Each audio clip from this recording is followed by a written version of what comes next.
When I stepped out of the bus into the blistering heat and choking dust of that nowhere town, I immediately knew this was a mistake.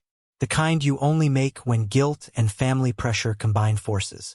My boots, brand new and far too clean, crunched awkwardly against the gravel as I looked around for anyone who might be expecting me. My phone buzzed with a final message from Aunt Melanie. Just a summer. It'll build character. Ray's expecting you. Try not to be soft. Soft. That word stuck to my ribs like molasses. Everyone back home seemed to think I needed toughening up. That being from the city somehow made me delicate. Maybe they were right. The ranch was about 20 minutes outside of town, and the old pickup that came to collect me smelled like gasoline and pine. I didn't ask the driver any questions. He didn't offer a single word beyond, "You the help." When we pulled up, the ranch looked like something out of a country song. Endless fences, sun-bleached barns, and horses that watched you like they knew something you didn't. And there, leaning against a post near the corral, stood him. The cowboy. He was shirtless under a loose flannel, sleeves rolled up to his elbows, sweat glistening at his temples. One boot kicked at the dirt lazily while he chewed on a piece of straw like this was all just an old joke he'd heard before. "You're the city boy?" he asked, raising an eyebrow. I swallowed, nodding. "I guess so." He looked me over from my too white t-shirt to my designer backpack. "You ain't gonna last a week," he muttered, turning back toward the stable. "Name's Cole. No handshake. No welcome. Just that. Perfect." The first day was worse than I expected. Flies, heat, the constant stench of manure. I didn't even know hay could cut your hands until I tried to carry it and dropped the bale halfway across the barn. I think the cows laughed at me, or maybe it was just Cole watching silently from the shade. He didn't say much, but when he did, it was always dry and sharp. Pitchforks not for decoration. "You missed a spot. City boys don't sweat?" By lunchtime, I was drenched, my muscles aching in places I didn't even know I had muscles. I found a shady spot near the fence and flopped down like I was dying, which, in my defense, felt accurate. I must have drifted off. The breeze and cicadas got the better of me, and for a few blissful moments, I forgot where I was. That's when I felt the shadow fall over me. I cracked one eye open and looked up, and there he was, Cole, standing with one boot tapping against the dirt. His arms were crossed, and his mouth was curled into a knowing smirk. "Nap time already?" he asked. I sat up too fast and immediately regretted it. Just catching my breath. He squatted down in front of me, close enough that I could smell the leather and sweat on him. His gaze wasn't mocking now, it was curious, calculating. "You ever worked a day in your life?" he asked quietly. I looked away. "Not like this." Cole didn't laugh. He just nodded once, then stood. "Dinner's at 6. Don't be late, and maybe try actually earning it." He walked off, leaving me there in the dust, burning with embarrassment. I wasn't sure what stung more, his words or the heat, but one thing was clear. This cowboy wasn't just going to make me work. He was going to make me question everything I thought I knew. The next morning, I was up before the sun, not because I wanted to be, but because the old rooster decided to scream bloody murder at 5:30. My back ached from the stiff mattress, my thighs from hauling hay the day before, and my pride, well, that was still limping from yesterday's humiliation. I stumbled into the barn half asleep, greeted by the thick scent of livestock and the sound of horses shifting in their stalls. Cole was already there, of course. He didn't say anything at first, just tossed me a bucket and pointed to a trough. I tried not to groan out loud. My arms weren't built for hauling anything heavier than grocery bags, and definitely not this early in the morning. By mid-morning, I was drenched in sweat again, my shirt sticking to my back like glue. I wiped my forehead with the back of my hand and reached for the canteen I'd stupidly left in the sun. The water was warm and metallic, but I drank it anyway. Cole walked over just then, leaning against the post beside me like he had all the time in the world. He looked annoyingly refreshed, not a drop of sweat on him. "Hot one today," he said casually. "No kidding," I muttered. He watched me for a moment, then tilted his head slightly. "You're not built for this." "Gee, thanks." Not an insult. Just an observation. I didn't respond. I was too tired to be witty, too sore to care. I took another sip, and that's when he said it, plain as day. If you sleep with me, I'll do your morning chores. I froze mid-swallow and nearly choked. Excuse me? I coughed, wiping my mouth with the back of my hand. He didn't blink. You heard me. I stared at him, waiting for some sign that he was joking.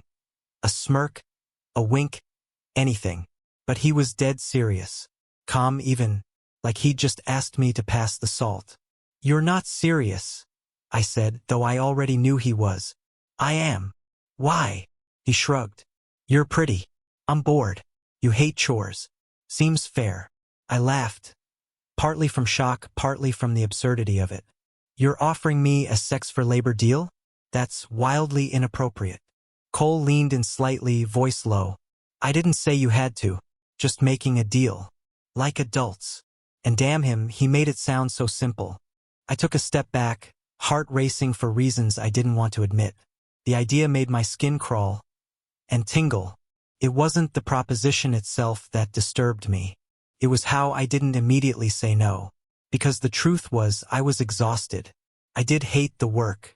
And he was gorgeous in a rough, filthy, unapologetic way. Broad shoulders, calloused hands, eyes like storm clouds, and a mouth that could ruin a person. You do this with every new guy who shows up? I asked, trying to sound annoyed. Nope, he said plainly. Just you. I should have turned and walked away. Instead, I stood there, searching his face for something deeper. Cruelty, mockery, malice. But it wasn't there. He wasn't taunting me. He wasn't even leering. He was just waiting. Why me? I asked again. He took a breath, let it out slow. 'Cause you look like you're still figuring out who you are. And I've got a soft spot for people like that. That hit somewhere I didn't expect. I didn't answer him. Just turned away and went back to work. My head spinning.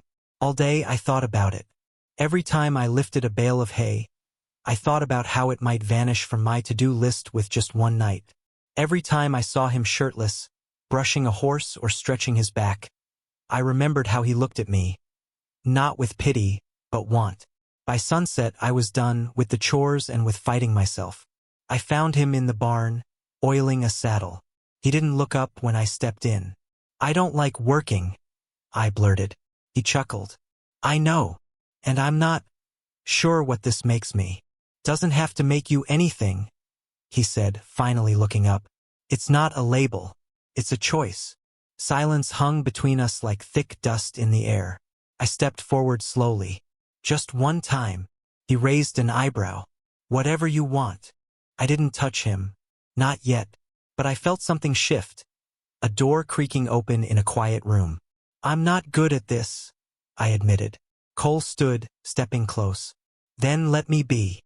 My stomach flipped, every nerve buzzing. I nodded once, barely, and he smiled.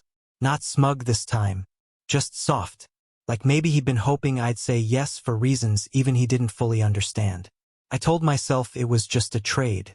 I told myself it was just one night. I told myself I wasn't falling into something deeper. But I'd never been very good at lying, especially not to myself.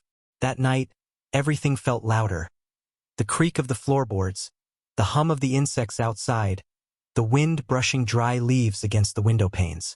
I lay on the edge of the mattress in the small spare room, staring at the wooden ceiling, trying to slow my breathing. The ranch house was old but well kept. It smelled of cedar and leather, like history and secrets. Cole hadn't said where or how it would happen. He hadn't said anything after dinner, actually. Just nodded at me when our eyes met across the table. There was no expectation in his expression, no smirk or gloating grin, just that same unreadable calm. It was around midnight when there was a knock on my door. 2 soft taps. I sat up, heart drumming like I'd been caught doing something wrong. The door creaked open, and there he was, barefoot, shirtless, jeans hanging low on his hips, hair slightly damp like he'd just taken a shower. You still up? He asked. I nodded, unable to find my voice. He stepped inside, closed the door gently behind him. For a moment, neither of us moved. It wasn't like the movies. No sudden rush of passion or clothes flying off. Just two people in the thick silence of uncertainty, trying not to mess up what they didn't understand yet. He walked over and sat on the edge of the bed. His presence felt big. Not just physically, but emotionally. Heavy in a way that didn't hurt. "You sure?" he asked quietly, turning to look at me. No pressure. Just the question. "I am," I said, though my voice came out small. He nodded and reached out, slow, deliberate. His fingers brushed my arm, warm and calloused, and I shivered despite the heat. It wasn't lust that filled the room, not at first. It was curiosity, hesitation, like we were both navigating a language we only half spoke. When he kissed me, it was softer than I expected, lips barely touching mine, giving me space to pull back. I didn't. I leaned in, and the rest happened in pieces. Quiet touches, careful exploration. His hand on the small of my back, mine in his hair. The way he looked at me like I wasn't a deal or a favor, but a person, a choice. It wasn't perfect. We bumped noses. I fumbled with his belt. He cursed when his knee hit the nightstand. But we laughed through it, quietly, breathlessly. And when we finally lay together, tangled in the sheets, I didn't feel used. Or cheap, or weak. I felt seen. When I woke, sunlight was pouring through the slatted blinds, streaking across the floor like gold ribbons. The other side of the bed was empty, still warm. I sat up slowly, stretching muscles I hadn't known could ache in that way. The house was quiet, save for the distant sound of boots on wood, and was that whistling? I padded out into the hallway, the scent of coffee already drifting from the kitchen. I followed the smell out the back door and into the yard. There he was, Cole, shirt off again, mucking the stalls like it was any other morning, whistling a tune I didn't recognize. Hair tousled, sunlight catching on his skin. He looked up and saw me standing there, gave a lazy little wave. "Sleep okay?" he called out. I nodded, unsure how to answer with words.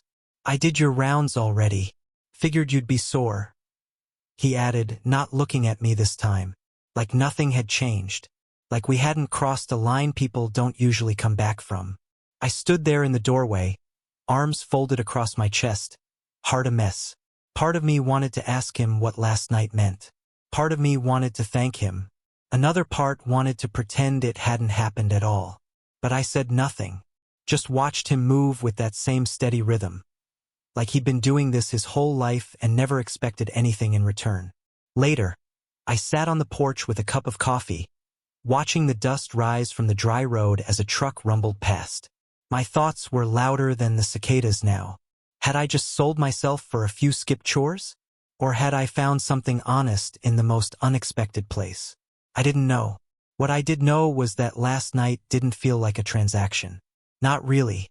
It felt like something trying to bloom, quietly, under the weight of too much dust and doubt. I wasn't ready to name it, but I wasn't ready to run from it either.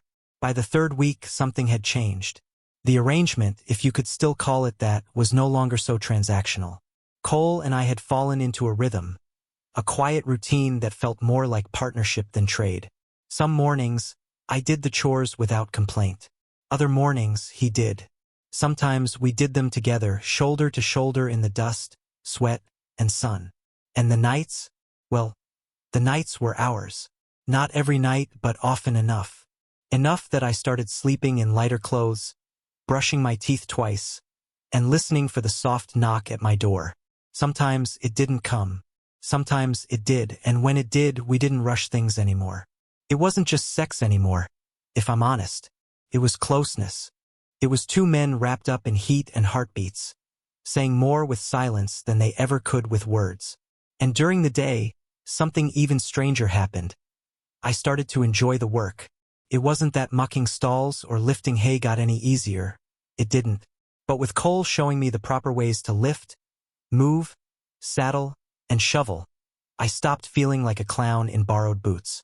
He was patient even when he grumbled, showed me how to calm the horses, how to swing a lasso badly, and how to keep my balance on uneven ground.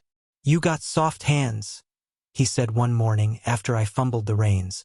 "Is that a compliment or an insult?" He grinned. "Neither. Just means you ain't used to holding on to something that fights back." He handed me the reins again, this time standing closer behind me. His hand brushed mine warm and firm, and for a second, I forgot we were talking about horses. The afternoons were our quiet time. After lunch, we'd sit out under the shade near the water trough, sipping sweet tea and watching the sun climb higher. Cole would peel an apple with a pocket knife, the skin curling in one long red ribbon. I liked watching his hands when he did that. Steady, sure. He didn't talk much, but I started picking up on the way he looked at me. Not just the once-over glances when I bent over or wiped sweat from my neck. It was the lingering gaze when I was laughing at my own mistake. The way his jaw tightened when another ranch hand came by and joked with me too long. The softness in his eyes when he thought I wasn't paying attention. And the more I noticed it, the more I looked at him the same way. One night, the knock didn't come. I lay awake longer than I should have, counting the creaks in the old ceiling. At some point, I got up, padded barefoot through the house, and pushed open the back door. He was there, sitting on the porch swing, alone in the moonlight, boots untied and hat pushed low. He looked surprised when he saw me, but didn't speak. "Can't sleep?" I asked. He shook his head. "Didn't try." I sat beside him, careful not to swing too hard. The night was cool, the stars endless above us. Crickets sang in the grass. After a long pause, I asked, "You always live out here alone?" He didn't answer right away, just rocked the swing with his heel against the floorboards. "Been mine for about 6 years, he said finally. "Used to be my uncle's. He passed, left it to me." "No family left?" "A cousin in Amarillo. Haven't spoken in years. It's just me now." I looked at him, really looked. He always carried himself like a man with nothing to prove, but now I saw it. The solitude hanging off him like dust on his boots. "That's gotta be lonely," I said quietly. He gave a half shrug. "Lonely's better than complicated." I knew what he meant. I didn't have much family drama, but I'd seen enough messes in my friends' lives. Parents disowning, small towns whispering, people pretending. "And us?" I asked, almost afraid to finish the question. "Is this complicated?" He turned his head toward me, the porch light catching the edge of his jaw. "Not yet," he said, "unless you want it to be." I didn't know how to respond, so I reached for his hand. He didn't pull away. We sat there in silence, fingers interlaced, the wood creaking beneath us and the cicadas humming their slow, eternal song. For the first time since I stepped off that bus, I felt still, like I wasn't running from something or toward something, just still. With him, I wasn't supposed to fall for him. That wasn't the deal. The deal was a shortcut, a trade, a simple, mutually beneficial arrangement between two men who didn't owe each other anything. But feelings are sneaky things. They crawl under your skin without asking permission. They grow in the silences between conversations, in the way his hand brushed mine when passing a bucket, in the way he made coffee just how I liked it without asking. They grow when you're not looking, and then suddenly you are. And I saw him, really saw him, in a way that terrified me. The way he tilted his hat back when he was thinking. The way he rubbed the back of his neck when he got nervous. The way he looked at me like I mattered, even when I didn't feel like I did. And once I saw that, I couldn't unsee it, which is why I started pulling away. It was subtle at first. I took my meals at a different time, slept with the door locked, claimed I was tired when he knocked at night. During the day, I threw myself into work, volunteering for tasks I used to dread. Anything to avoid the long silences between us that were starting to feel heavier than words. I thought if I just gave it time, the feelings would fade. Go back to what it was, something casual. Something that didn't twist my stomach when he smiled or make my chest ache when he walked away. But Cole wasn't stupid. He noticed, and he didn't like it. It all came to a head one sweltering afternoon while we were repairing the fence near the back pasture. Sweat poured down my back, and my palms were raw from gripping the wire. "You've been quiet," he said, voice low. I kept hammering. Just tired. You've been tired for 4 days. I stopped, wiped my forehead.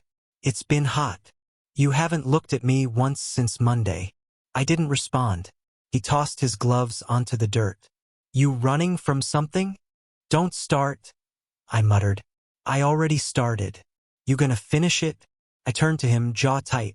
Why does it matter? Because I don't do guessing games, he snapped.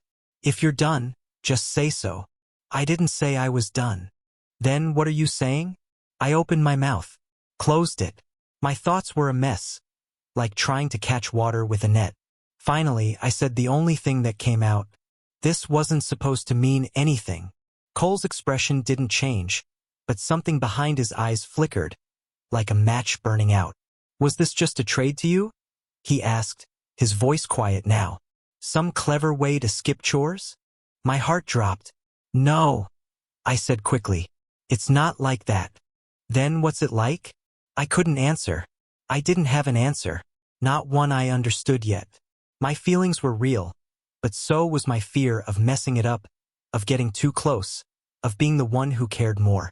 I didn't sign up for this, I said finally. Cole took a step back, like I'd hit him. Yeah, he muttered. Neither did I. He turned and walked toward the barn, boots crunching in the dry dirt. The sun cast long shadows behind him, and all I could do was stand there, frozen. Later that evening, I sat by the fence alone, watching the sky turn from gold to violet. The horses grazed lazily in the distance, the air thick with summer heat and regret. I ran my hands through my hair and exhaled hard. Why did I always do this? Push people away the moment things stopped being simple? Why did it feel easier to walk away than to just admit the truth, that I wanted him? Not just his body, but his voice, his steadiness. The way he said my name like it was a question he already knew the answer to. I buried my face in my hands. Had I just ruined everything? I didn't go back inside right away. I needed space, needed air, needed something to hold on to that wasn't him, just for a moment, so I could figure out what came next.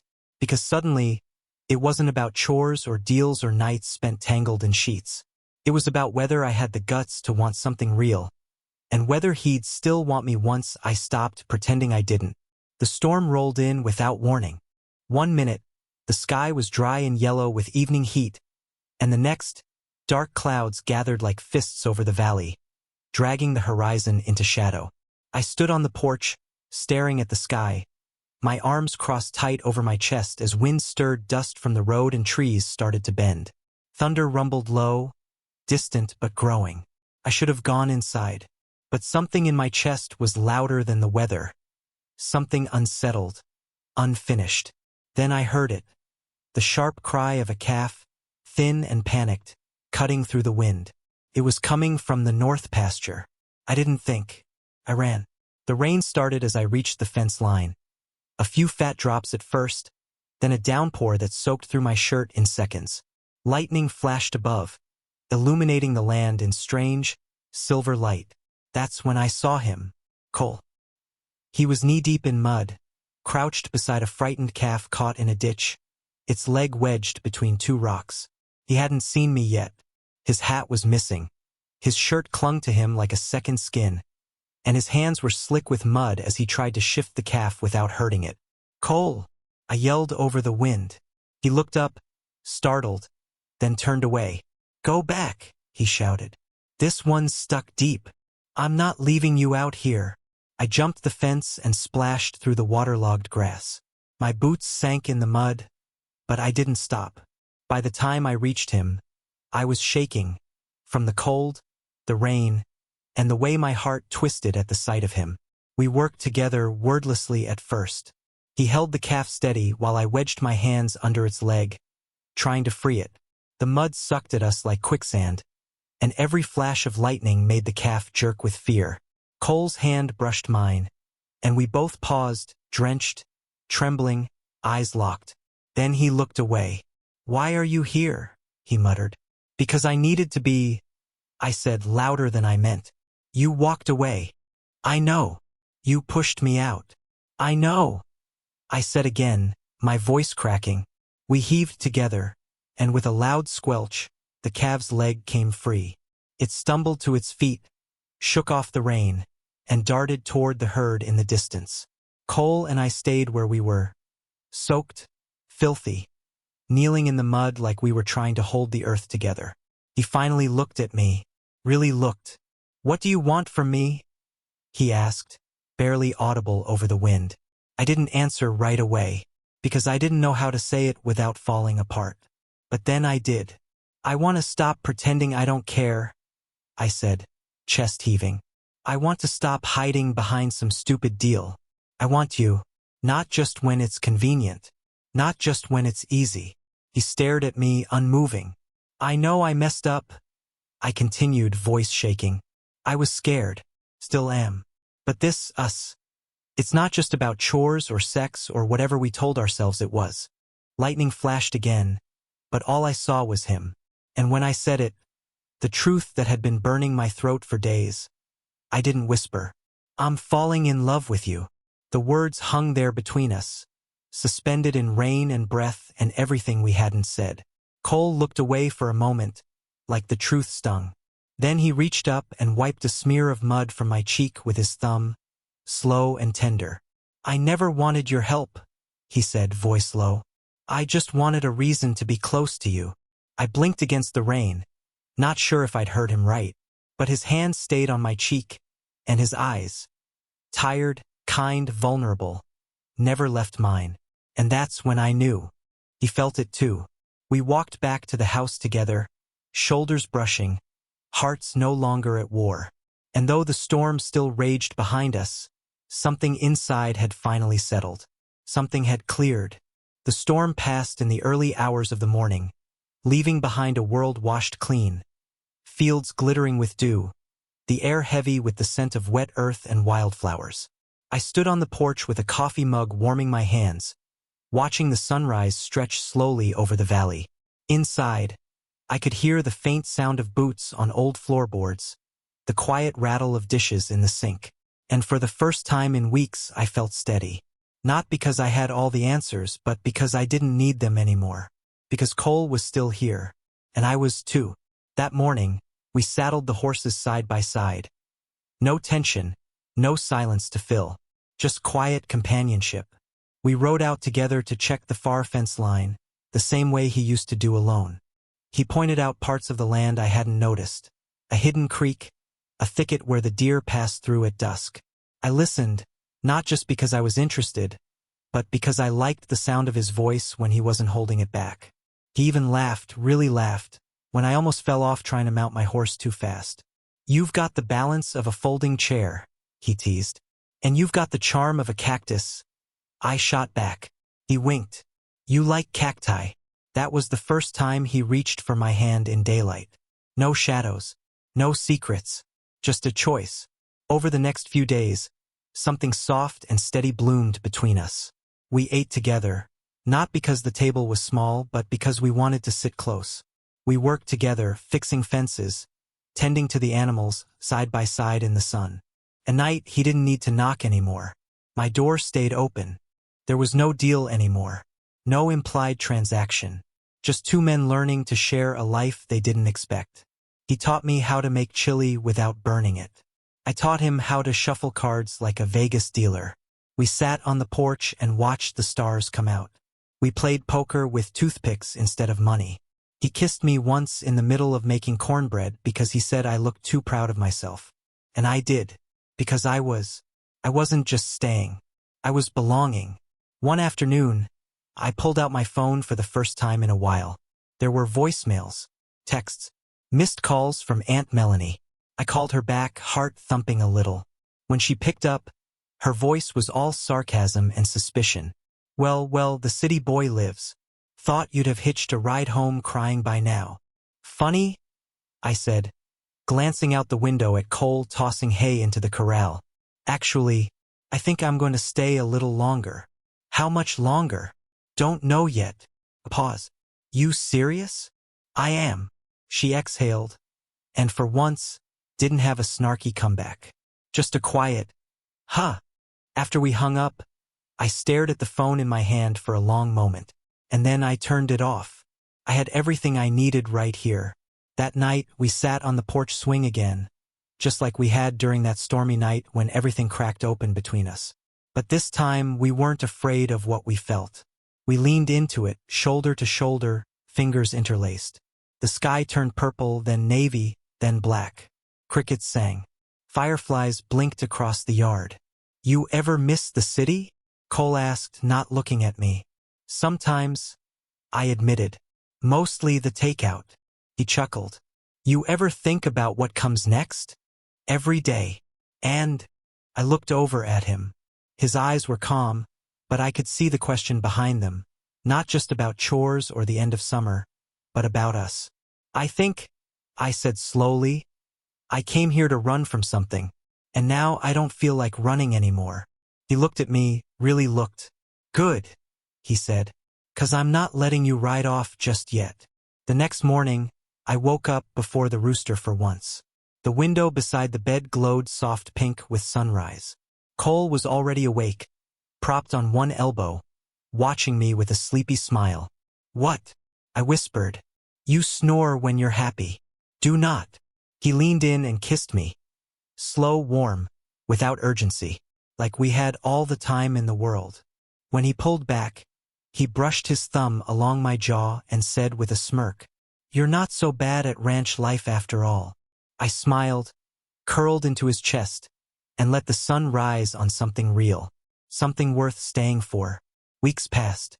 The heat of midsummer gave way to the golden slant of early autumn, and somewhere along the way, I stopped feeling like a guest at the ranch.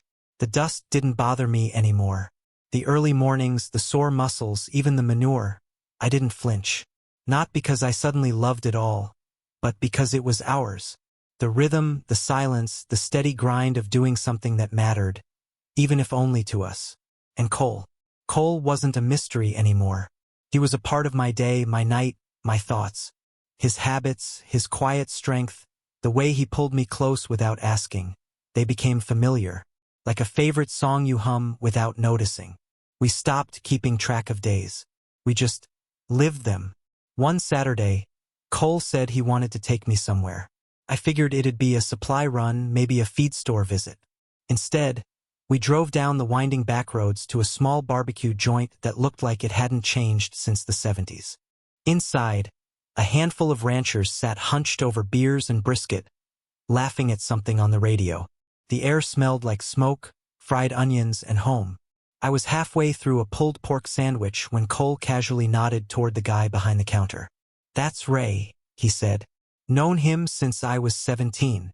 Runs this place with his husband." Ray looked up, saw us, and grinned.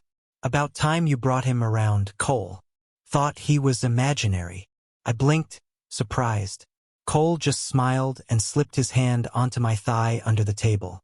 Ray came over with 2 cold beers and said, "We've all been wondering when this stubborn cowboy would finally let someone in."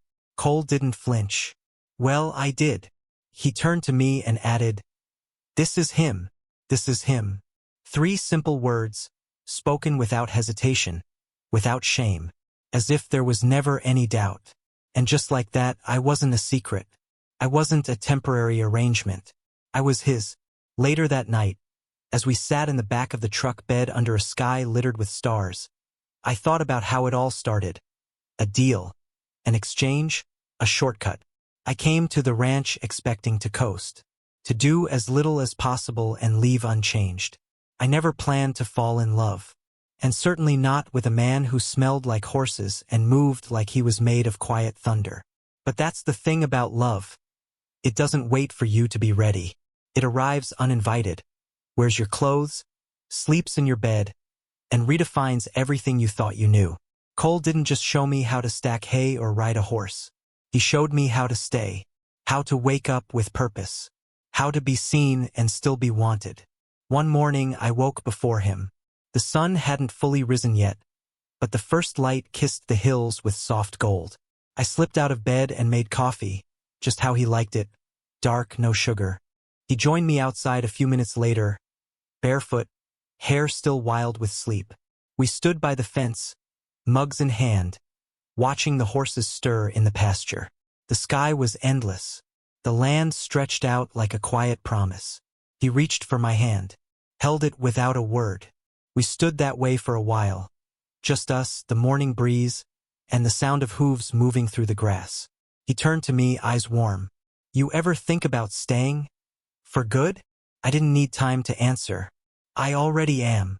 Later that day, we painted the barn door, something we'd been putting off for weeks. He picked a deep blue color, said it reminded him of the sky before a storm. We worked in silence, but it was a good silence, the kind that hums with understanding. That evening, we grilled steaks and played cards on the porch. I lost every hand, and he claimed it was because I got distracted whenever he smirked. He wasn't wrong. When the sun dipped below the hills and the horses started their slow evening gallop across the open field, we walked down to the fence line again, hand in hand. I watched them run, powerful, free, untamed, their manes catching the last light like wildfire. Cole leaned into me, resting his chin on my shoulder. "You happy?" he asked. I turned to look at him. "Yeah, I am." He smiled. "Didn't think you'd last a week." I laughed. "I didn't think I'd want to." We stood there, the scent of grass and hay in the air, the stars beginning to poke holes in the sky. I let out a slow breath, feeling the weight of it all, the months, the mistakes, the unexpected love that had taken root in the unlikeliest place. And as I looked out at the horses, strong, wild, and absolutely where they belonged, I said softly, "I came here trying to escape work, but ended up working for the one thing I didn't know I needed: love." What would you have done? Do you think the narrator made the right choice by staying on the ranch, even after how it all started? Would you have taken the deal or walked away? Drop your thoughts in the comments. I'd love to hear your take on their journey from strangers to soulmates.